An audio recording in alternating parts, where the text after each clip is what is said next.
नमस्कार, बहुत स्वागत है आप सभी का 2024 के इस चुनावी दंगल में और मैं हूं आपके साथ ज्योति। चर्चा की शुरुआत करेंगे इस वक्त की बड़ी खबर के साथ। पहले चरण के लिए मतदान जारी है। 21 राज्यों की 102 सीटों पर मतदान हो रहा है। वोटिंग को लेकर के लोगों में काफी उत्साह दिख रहा है। 3 बजे तक बंगाल में सबसे ज्यादा मतदान हुआ है। बंगाल में 3 बजे तक 66.34% मतदान हुआ है। जम्मू कश्मीर में 3 बजे तक 57.09% मतदान हुआ है। यूपी की अगर बात करें तो 3 बजे तक का प्रतिशत जो है वो 47.44% है। वहीं उत्तराखंड की अगर बात करें तो 3 बजे तक 45.62% मतदान हुआ है।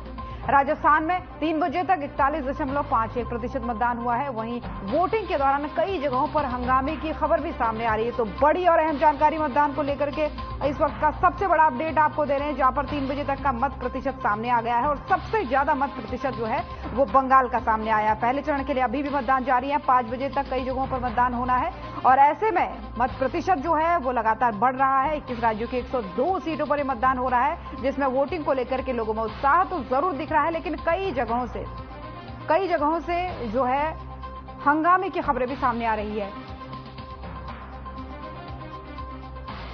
तो बड़ी और अहम जानकारी आपको दिखा रहे हैं। वोटिंग प्रतिशत आपको 3 बजे तक का बता रहे हैं, जहां पर बंगाल में सबसे ज्यादा अभी तक वोट हुआ है, 66.34% हुआ है। वहीं जम्मू कश्मीर की अगर हम बात कर ले तो 3 बजे तक 57% से ज्यादा मतदान हुआ है।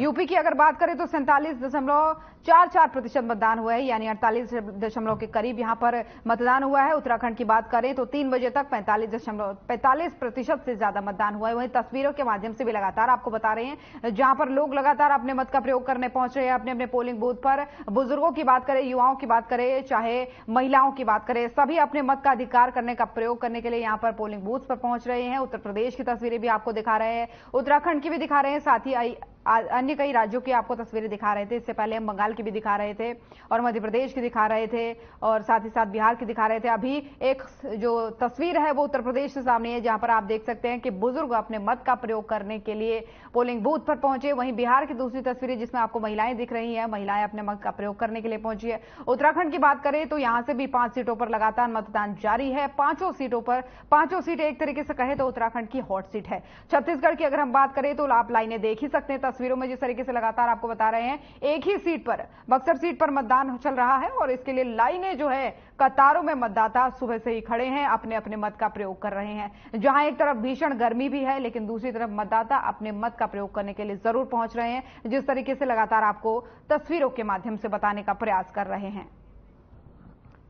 और ग्राफिक्स के माध्यम से भी एक बार फिर से समझ लीजिए कि पहले चरण की हॉट सीटें कौन कौन सी है। मुजफ्फरनगर की हॉट सीट है, क्योंकि संजीव बालियान केंद्रीय मंत्री यहां से चुनाव लड़ रहे हैं। हरेंद्र सिंह सामने जो है सपा के उम्मीदवार हैं। वही पीलीभीत, क्योंकि इससे पहले जो है वरुण गांधी यहां से थे, आप जितिन प्रसाद यानी केंद्रीय मंत्री को यहां से टिकट दिया गया है, तो ये हॉट सीट अपने आप में अहम मानी जा रही है। नगीना की बात करें, यूपी की ये सीट है जहां पर ओम प्रकाश लड़ रहे हैं, मनोज कुमार लड़ रहे हैं सपा से, और आजाद समाज पार्टी से चंद्रशेखर आजाद लड़ रहे हैं, जो इस सीट को काफी हॉट बनाते हैं। वहीं घनश्याम सिंह लोधी जो है बीजेपी के चुनाव चिन्ह से रामपुर से लड़ रहे हैं, क्योंकि आजम खां का ये गढ़ माना जाता है। इससे पहले सपा से आजम खां यहां पर सांसद थे, लेकिन अब जो है इस पर काफी कड़ा मुकाबला होने वाला है। हरिद्वार की अगर बात करें तो त्रिवेंद्र सिंह रावत पूर्व मुख्यमंत्री थे उत्तराखंड के, और अब जो है वो हरिद्वार से लड़ रहे हैं पूर्व मुख्यमंत्री हरीश रावत के बेटे के खिलाफ। वहीं अजय भट्ट जो है नैनीताल से यहां पर उम्मीदवार बनाए गए हैं बीजेपी के उत्तराखंड में, ये भी हॉट सीट है। प्रकाश जोशी उनको टक्कर देने वाले हैं। मत प्रतिशत जो है लगातार बढ़ रहा है। बात करें अल्मोड़ा की तो अजय टम्टा जो बोधगया सांसद भी हैं और दोबारा यहीं से चुनाव लड़ रहे हैं, उनके सामने अगर देखा जाए तो प्रदीप टम्टा उम्मीदवार के तौर पर खड़े हुए हैं, और माला राज्य लक्ष्मी शाह जो टिहरी गढ़वाल से बीजेपी के प्रत्याशी है, ये सीट भी काफी हॉट है। और जोत सिंह गुंसोला की बात करें तो वो कांग्रेस से उनके सामने जो है टक्कर देने वाले हैं। गढ़वाल की अगर बात करें, पौड़ी गढ़वाल की, तो अनिल बलूनी पहली बार यहां से चुनाव लड़ रहे हैं, और इनके जो विपक्ष में है गणेश गोदियाल जो कांग्रेस के पूर्व अध्यक्ष रह चुके हैं, वो यहां पर चुनाव लड़ रहे हैं। नितिन गडकरी नागपुर की सीट काफी हॉट है, क्योंकि पिछले 2 बार से सांसद नितिन गडकरी यहीं से हैं, और विकास ठाकरे उनके सामने जो है एक बड़ी चुनौती जरूर है, लेकिन हॉट सीट ही मानी जा रही है। उधमपुर की बात करें तो जितेंद्र सिंह बनाम चौधरी लाल सिंह का यहां पर मुकाबला होने वाला है। जितेंद्र सिंह बीजेपी से लड़ने वाले हैं और चौधरी लाल सिंह जो है वो कांग्रेस से लड़ने वाले हैं। अर्जुन राम मेघवाल बीकानेर की सीट काफी हॉट है राजस्थान की, क्योंकि अभी कानून मंत्री भी हैं वर्तमान में, और इनके सामने गोविंद राम मेघवाल यानी मेघवाल वर्सेस मेघवाल का मुकाबला इस सीट से चल रहा है। चुरू की बात करें तो देवेंद्र झाझरिया जो एक पैरा एथलीट है, और राहुल कस्वा कांग्रेस से लड़ रहे हैं, लेकिन ये मौजूदा सांसद थे बीजेपी की तरफ से इस सीट पर, लेकिन जब टिकट नहीं मिला तो इस बार कांग्रेस से इनको लड़ना पड़ा। अरुणाचल प्रदेश की बात करें तो केंद्रीय मंत्री किरेन रिजिजू यहां से लड़ रहे हैं और नवाब तुकी जी उनके सामने जो है बड़े कैंडिडेट हैं।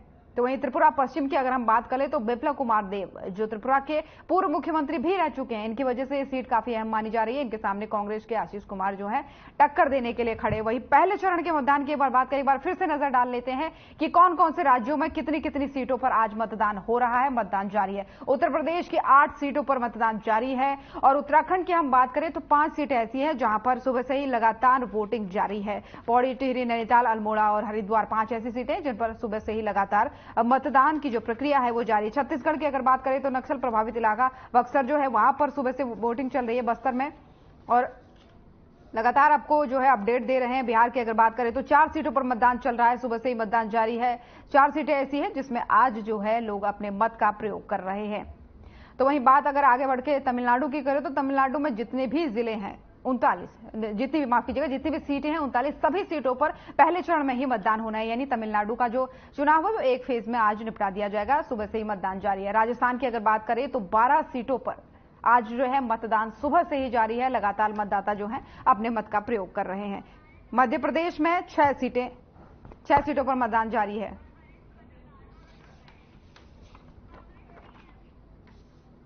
तो लगातार ग्राफिक्स के माध्यम से आपको बताने का प्रयास कर रहे हैं, जहां पर पश्चिम बंगाल से 3 सीटों पर आज जो है मतदान हो रहा है, लेकिन इसको लेकर के कुछ खबरें भी सामने आ रही है कि कुछ पथराव वगैरह कुछ सेंटर्स पर किया गया, पोलिंग बूथ पर किया गया। मणिपुर में 2 सीटों पर यहां पर मतदान सुबह से ही चल रहा है। और करेंगे चर्चा इन सबसे तमाम मुद्दों पर। हमारे साथ कमल वाधवान जी वरिष्ठ पत्रकार जुड़ चुके हैं, वैशाली तोमर जी प्रवक्ता बीजेपी जुड़ चुके हैं। कुछ ही देर में और भी मेहमान हमारे साथ जुड़ेंगे, लेकिन सबसे पहला सवाल वैशाली तोमर जी आपसे ही। पहली सीट आज मतदान हो रहा है पहले चरण का, और ऐसे में 102 सीटें यानी सबसे ज्यादा सीटों पर आज मतदान हो रहा है, तो कितने आश्वस्त आप दिख रहे हैं? वैशाली जी मेरी आवाज आप तक पहुंच पा रही है?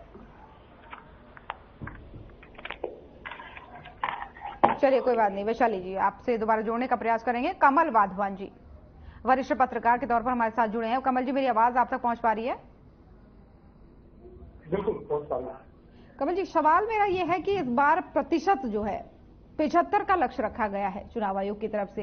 पिछली बार से काफी ज्यादा बड़ा ये प्रतिशत है, लेकिन अभी तक के रुझानों को देखें तो 40-50% ही कुल वोटिंग हुई है, और अब 1-2 घंटे का भी मात्र समय बचा है, मुश्किल से 1-1.5 घंटे का।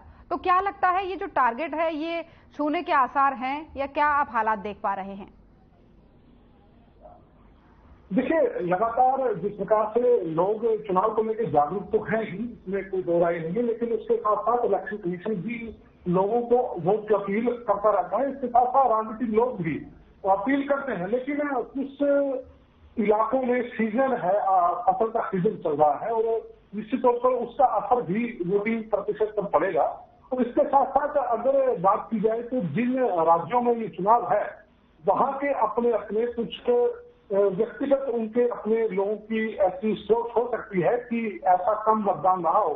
हालांकि ऐसा भी सोचा जा सकता है या देखा जा सकता है कि शाम को जो प्रतिशत है वोट का वो बढ़ता है। हमेशा हमने पिछले चुनाव भी कहीं देखे, उसमें क्या होता है कि यार सुबह के टाइम समय जो वोटिंग की प्रतिशत है वो ठीक ठाक होती है, अगर कहीं कम रहती है तो लेट यानी कि दोपहर के बाद 4 से 6 के बीच में। और कई जगह तो ऐसा भी देखा है कि जैसे ही 5-6 बजे का जो समय है 6 बजे का, उससे बाद भी वोटिंग होती रहती है, क्योंकि वो तेजी के अंदर लोग आ जाते हैं। तो निश्चित तौर पर अभी जो समय है, अभी समय पड़ा है, अभी करीब 2 घंटे का समय अभी बाकी है, और इसमें जो प्रतिशत है वो बढ़ेगा। लेकिन जिस प्रकार से आंकड़ा जो 75 का दिया है, मुझे लगता है कि 70 के आसपास हो सकता है, इससे ज्यादा नहीं हो पाएगा।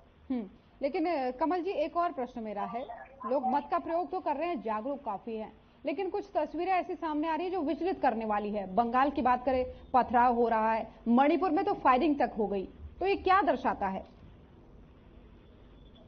देखिए, कहीं ना कहीं मैं मानता हूं कि हमारे देश में बड़ी विडम्बना की बात है कि कुछ राजनीतिक चीजें भी हमारे यहाँ है, और कुछ जो एक क्राइम की जो एक रेशियो है वो भी बढ़ी हुई है। पिछले एक अरसे से हम देख रहे हैं, पूरे आप देखते होंगे, आप भी समाचार देखते हैं तो निश्चित तौर पर कहीं ना कहीं उन चीजों पे रोक की जरूरत थी और संवेदनशील और अति संवेदनशील जो इलाके होते हैं वहां पर मुझे लगता है कि इलेक्शन कमीशन को और सख्ती से पेश आना चाहिए था, क्योंकि पूर्व में अनुमान रहता है कि कौन से संवेदनशील बूथ है और कौन से अति संवेदनशील बूथ है। वहां पर अगर अच्छे तरीके से मॉनिटरिंग हो, तमाम ऐसे जो असामाजिक तत्व हैं उन पर कहीं ना कहीं निगाह रहे इलेक्शन कमीशन की या फिर जो पुलिस प्रशासन है या हमारी मिलिट्री है, तो मुझे लगता है कि ऐसी घटनाओं को रोका या उससे कम किया जा सकता है। लेकिन कहीं ना कहीं अब जो घटनाएं हुई है बड़ी निंदनीय है, ऐसा नहीं होना चाहिए था, क्योंकि एक लोकतंत्र का पर्व है और लोकतंत्र में सबको अपनी सरकार चुनने का अधिकार है और मुझे लगता है कि एक सभ्य तरीके से ये वोटिंग होनी चाहिए। और अब तो पहला चरण है और पहले चरण में इस प्रकार की जो घटना आई है वो गलत है, ऐसी नहीं आनी चाहिए थी। और अगले जो बाकी चरण बचे हुए हैं मुझे लगता है कि वहां ये सबक जरूर लेना चाहिए कि जो कमियां प्रशासन की रही होंगी या सुरक्षा की जो कमियां रही होंगी उसे दुरुस्त इलेक्शन कमीशन जरूर करेगा और भविष्य में ऐसी घटनाएं ना हो उसको लेकर कहीं ना कहीं एक अच्छी रणनीति बनाकर वो अपने चुनाव को कंप्लीट करवाएगा। ऐसी मुझे लगता है कि ऐसा होगा। लेकिन घटनाएं हुई हैं और मणिपुर का आपने हालात पहले भी देखे थे, किस प्रकार के वहां पे दंगे थे, वो किस प्रकार कंट्रोल हुए, वो सारी चीजें सब पूरे अपने भारत के लोगों को पता है। लेकिन कहीं ना कहीं सवाल उठता है कि वहां अति संवेदनशील जो इलाके थे वहां कितनी सुरक्षा थी, कितनी उनके जो प्रबंध थे वो मुकम्मल थे, उस पर भी कहीं ना कहीं सवाल उठेंगे, क्योंकि ऐसी घटनाएं नहीं होनी चाहिए थी। तो फिलहाल मुझे लगता है कि हर इलेक्शन में घटनाएं तो होती है, लेकिन जहां सेंसिटिव मामला था वहां मुझे लगता है कि जो इलेक्शन कमीशन है उससे अवेयर रहना चाहिए। चलिए ठीक है, आगे चर्चा करेंगे आपसे। वैशाली तोमर जी भी हमारे साथ जुड़ चुके हैं। वैशाली में जी मेरी आवाज आ रही है आप तक? वैशाली जी आप मुझे सुन पा रही हैं? वैशाली जी मेरी आवाज आप तक पहुंच पा रही है? चलिए कोई बात नहीं, वैशाली जी आपसे जोड़ने का प्रयास करेंगे। केवल ढींगरा प्रवक्ता कांग्रेस भी इसी बीच हमारे साथ जुड़ चुके हैं। केवल जी मेरी आवाज आप तक पहुंच पा रही है? जी जी बिल्कुल आ रही है। चलिए केवल जी, प्रश्न मेरा ये है, 102 सीटें कम नहीं होती है, सबसे ज्यादा सीटें हैं, ऐसे में कितना आश्वस्त आप लग रहे हैं, क्या लगता है आपको 102 में से कितनी जीती? हमारे जो चुनाव, हरियाणा का जो चुनाव है उसके अंदर आप ये मान के चलिए कि 10 की 10 सीटें इंडिया गठबंधन जीतेगा। और आज की बात कर रही हूँ, आज की बात 102 सीटें ऐसी है जिस पर आज मतदान हुआ। हरियाणा की बात करेंगे हम आगे, लेकिन अभी की बात करूं मैं, अगर मतदान जो हुआ है 102 सीटों पर अभी जारी है, अभी मत प्रतिशत 50-55 के आसपास पहुंचा है, लेकिन 75 का लक्ष्य है। लेकिन मेरा सवाल आपसे यह है, क्या लगता है 102 में से कितने आपको लगता है आपके पाले में आ जाएंगी? देखिए सवाल ये है कि आज मोदी जी की स्थिति बहुत खराब है। आप ये देखें, मुद्दों के ऊपर मोदी जी हार चुके हैं। किस तरह से हारे हैं आपको मैं बताना चाहूंगा। आज महंगाई बहुत जोरदार तरीके से सिर चढ़कर लोगों के ऊपर बोल रही है। आज भ्रष्टाचार जो है वो सिर चढ़कर लोगों के ऊपर बोल रहा है। इलेक्ट्रोल बॉन्ड का मुद्दा जो है वो इस समय बहुत बड़ा मुद्दा है। इलेक्ट्रोल बॉन्ड के अंदर बहुत बड़ी धांधली हुई है। मोदी जी गो भगत बने हुए थे और गो भगत जो है अपने खाते में चंदा ले रहे थे और कहने में राम की और धर्मों की लड़ाई लड़ रहे थे और गो भक्तों से चंदा लेकर के बीफ का चंदा लेकर के अपने अकाउंटों में जमा हो रहा था। तो ये इनकी कलई खुल गई इस मामले पे। और तो कांग्रेस का मुद्दा इस बार इलेक्टोरल बॉन्ड है? नहीं, इलेक्टोरल बॉन्ड नहीं है, लोगों का मुद्दा है। लोगों का मुद्दा महंगाई भी है, बेरोजगारी भी है, इलेक्टोरल बॉन्ड भी है और जो है देश के ऊपर कर्जा भी है। ये देश के ऊपर 205 लाख करोड़ का कर्जा ले चुके हैं। ये सारे मुद्दे हैं जिसको देख करके लोग वोट कर रहे हैं। और जिस तरह से 2 करोड़ रोजगार हर साल मोदी जी ने देने थे, 20 करोड़ रोजगार नहीं दिए, ये वो भी मुद्दा है। और इसी तरह से जो आज भ्रष्टाचार हो रहा है और क्राइम बढ़ रहा है देश के अंदर, वो भी बहुत बड़ा मुद्दा है। और महंगाई के कारण लोग त्रस्त है। एक सिलेंडर बहुत बड़ा मुद्दा है। आप ये देखिए 400 रुपए का सिलेंडर 1200 रुपए का हो गया। 50 रुपए रेट बढ़ा था तो इन्होंने त्राही मचा दी थी यूपीए के राज में। आज जो है 1200 रुपए इंटू 3 गुना अमाउंट बढ़ा है। ये बहुत बड़ा मुद्दा है गृहिणियों के लिए। ठीक है, करेंगे मुद्दों पर इन बात। लेकिन वैशाली तोमर जी, वैशाली जी मेरी आवाज आप तक पहुंच पा रही है? जी बिल्कुल। ठीक है वैशाली जी, उत्तराखंड की आज हम बात करते हैं। 102 सीटों पर मतदान है देश भर में, लेकिन उत्तराखंड की आज बात करें तो कई जगहों पर लोग विरोध करते नजर आए, पोलिंग बूथ पर ही नहीं पहुंचे। बोले कि जब तक सड़क नहीं बनेगी तब तक वोट नहीं, जब तक विकास नहीं तब तक वोट नहीं। कई जगहों पर ऐसा देखा गया, कई जगहों पर ईवीएम मशीनें पटक दी गई कि बैलेट पेपर से चुनाव करवाएं। तो ये चीजें बताती हैं कि अभी तक वो विकास नहीं हुआ है जो चाहिए देश को। जी बिल्कुल, आप जो कह रही हैं वो कुछ हद तक मैं ये कहूंगी कि देखिए, एक अकेले मोदी जी ही नहीं कि जो देश के विकास के लिए सोचते हैं, काम करते हैं। मतलब हमारे जो कैंडिडेट्स हैं उनको भी, और चाहे वो कांग्रेस है, चाहे सपा है, चाहे बीजेपी है, अन्य कोई भी, आज इतना बड़ा पर्व है, लोकतांत्रिक पर्व है। मैं चाहती हूँ एक सामान्य नागरिक की तरह आज हम लोग बैठें और ना ही किसी प्रवक्ता बीजेपी कांग्रेस, ना ही भ्रष्टाचार, ना ही किसी अन्य विषय पर बात होकर, आज ये कोई भी पर्व आप देख लीजिए वो प्रत्येक वर्ष हम मनाते हैं, लेकिन ये लोकतांत्रिक पर्व है जो 5 वर्षों में आता है। और मैं कमलनाथ जी को भी सुन रही थी जिन्होंने इतनी बेहतर तरीके से चीजें रखी। तो मैं ये चाहूंगी कि प्रत्येक व्यक्ति को मतदान करना चाहिए, प्रत्येक व्यक्ति को ना ही ईवीएम पर और ना ही विरोध करके गुस्सा उतारना चाहिए। उनकी जो भी उनकी मंशा है, वो जिस परेशानी के तहत वो जूझ रहे हैं, अपने कैंडिडेट से नाराज हैं या कोई भी उनके मन में बात है, वो उनके पास इतनी बड़ी शक्ति है, जो विरोध करने की जो शक्ति है। ना ही तो रोड जाम कीजिए, ना ही किसी को परेशान कीजिए, अपनी शक्ति का प्रदर्शन सिर्फ और सिर्फ एक बटन दबा के कीजिए। मैं ये कहना चाहूंगी जनता को, उनसे निवेदन करना चाहूंगी कि आज के दिन स्वहित को छोड़कर हमें नाराजगी हो सकती है कैंडिडेट से, हमें नाराजगी हो सकती है किसी के बयान से, हमें नाराजगी हो सकती है किसी के व्यवहार से, जाति से, धर्म से, लेकिन हमें नाराजगी नहीं होनी चाहिए इस मातृभूमि से, इस देश से और देश के प्रधानमंत्री से, जिसका कोई भी परिवार नहीं है। हम सबके परिवार के अलावा हम सब लोग ही उनका परिवार हैं, हम सब लोगों का ही वो हित चाहते हैं, हम सब लोगों के लिए ही वो कार्य कर रहे हैं। कैंडिडेट का अपना स्वहित हो सकता है, उससे कोई नाराजगी हो सकती है, पर हमारे देश के प्रधानमंत्री दिन पर दिन देश को भ्रष्टाचार से हटाने की कोशिश कर रहे हैं, लोगों तक योजनाओं के माध्यम से गरीबी को 25 करोड़ लोगों की गरीबी को हटाया है और देश में जो अंतिम व्यक्ति जो लाइन में खड़ा है उन तक योजनाओं को पहुंचाने का कार्य किया है। लेकिन फिर भी इस लोकतांत्रिक देश में मैं कहूंगी कि कुछ ना कुछ कमियां, कुछ ना कुछ खामियां जरूर रह जाती हैं।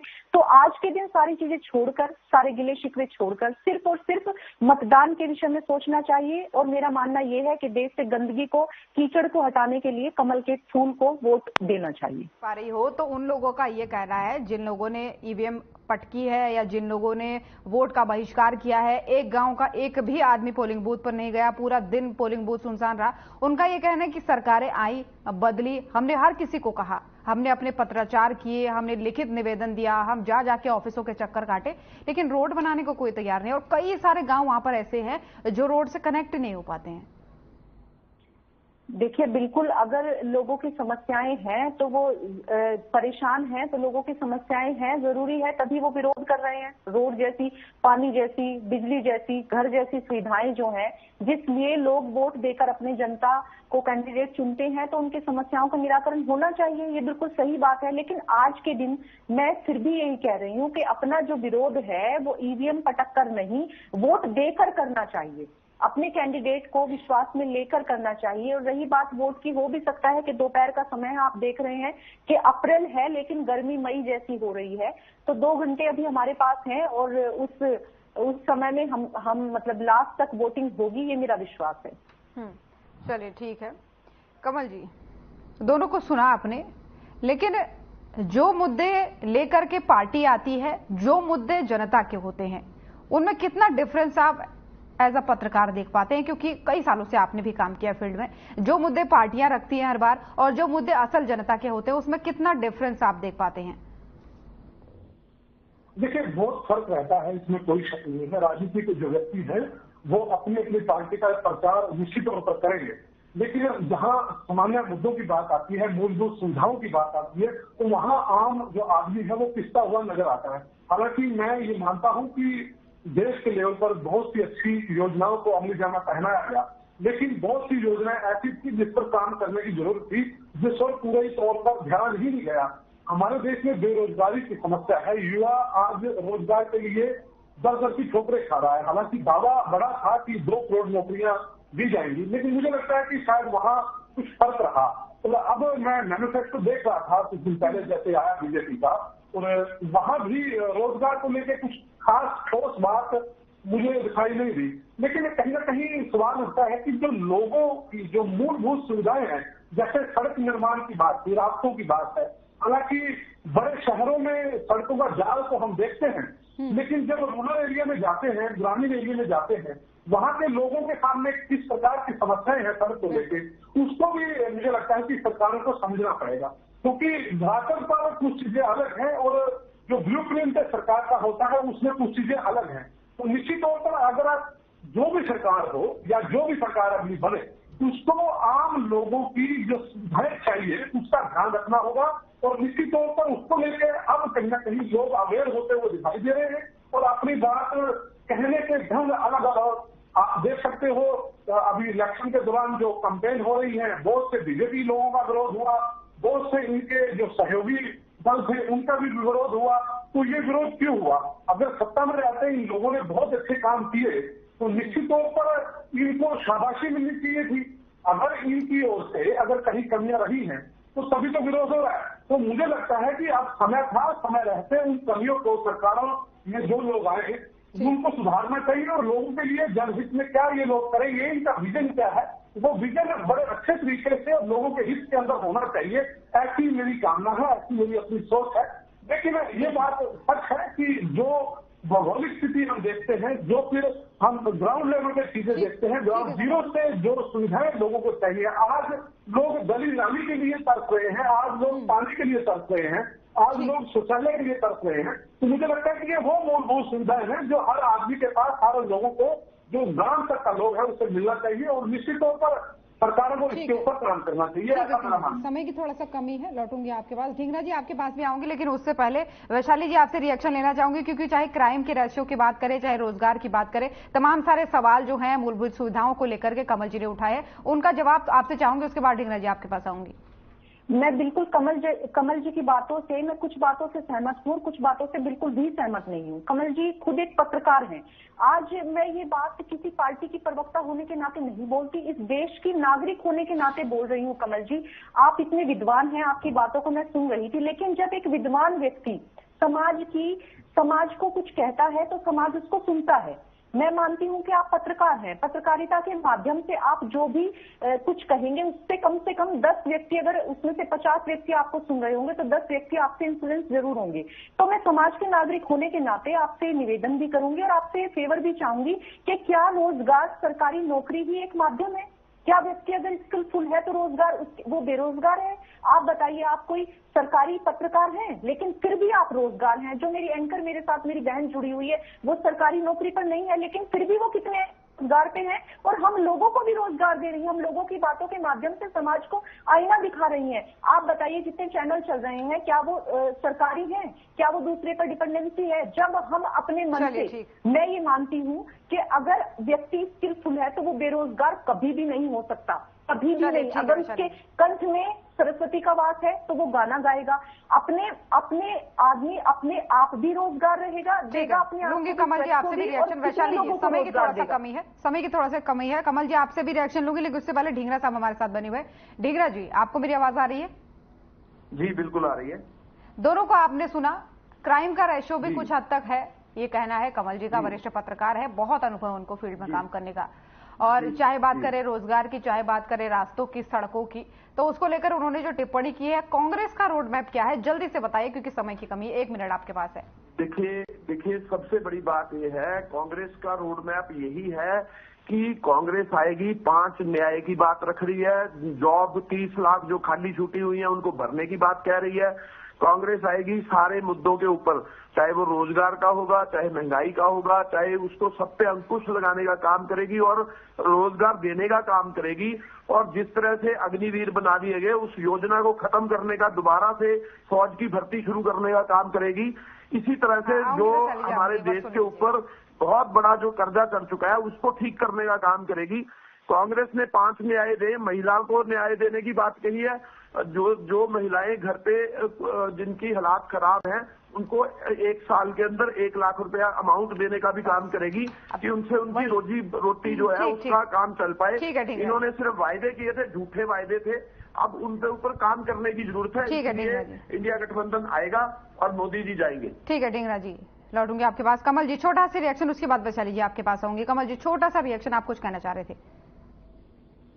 बस मैं ये कहना चाह रहा था कि ठीक है, वैशाली जी अच्छा अपना रोल अदा कर रहे हैं इसी तौर पर, और इन्होंने बहुत सी चीजें मानी, एक्सेप्ट की, लेकिन इन्हें जो बेरोजगारी बात थी वो भी माननी चाहिए थी, क्योंकि आप लोग उत्तराखंड जाके देखिए ग्राउंड पे, आप हिमाचल में जाके देखिए, आप हरियाणा में आइए, आप राजस्थान में जाइए, आपको पिक्चर क्लियर हो जाएगी रोजगार कहाँ है। बहुत से लोग दिखते हैं, हमारे यहाँ से लोग संघर्ष करते हैं, जो एंकर हैं वो भी संघर्ष करते हैं, और आप लोग भी देख रहे हैं कि बहुत से एक तबका है हमारा देश, हरियाणा लगा लो, पंजाब लगा लो, या जो भी है, बहुत से लोग ऐसे हैं जो अपनी मेहनत करके कमाई कर रहे हैं। लेकिन स्किल बेस पे आज देखिए कितने युवा पढ़े लिखे हैं, लेकिन उसको उसका डिजर्विंग काम का मिल पा रहा है। आज MBA करे वाले बच्चे चाय बेच रहे हैं, आज जो है रक्शे चला रहे हैं पढ़े लिखे लोग। अब इन चीजों पर भी मुझे लगता है कि सरकार को फोकस करना चाहिए। अगर वो पढ़ाई कर रहे हैं तो पढ़ाई के साथ ठीक देखो इससे काम करने की जरूरत है। ठीक है कमल जी, समय की थोड़ा सा कमी है, माफी चाहूंगी, रोक रही हूँ आपको यहाँ पर। वैशाली जी फाइनल कमेंट दीजिए, उसके बाद से फिर समय हो रहा है। वैशाली जी अगर फाइनल कमेंट देना है तो अगर विवाद का विषय है तो मुझे बहुत सवालों के जवाब के साथ ही आप दीजिए। हाँ, कांग्रेस के प्रवक्ता का जवाब देना है जिन्होंने कहा है कि कांग्रेस आएगी तो वो 1 लाख रुपए अकाउंट में देंगे, तो वो 1 लाख रुपए अभी दे दीजिए, नहीं कांग्रेस आएगी तो लोग लौटा देंगे। दूसरी बात, उन्होंने रोजगार की बात कही। 10 सालों में क्या 10 सालों से पहले कांग्रेस की कितने रोजगार उन्होंने दे दिए। आज जहां जहां कांग्रेस की सरकार है या कांग्रेस की सरकार रही है, कितने लोग वहां पर बेरोजगार नहीं है, इनका कहने का मतलब ये है।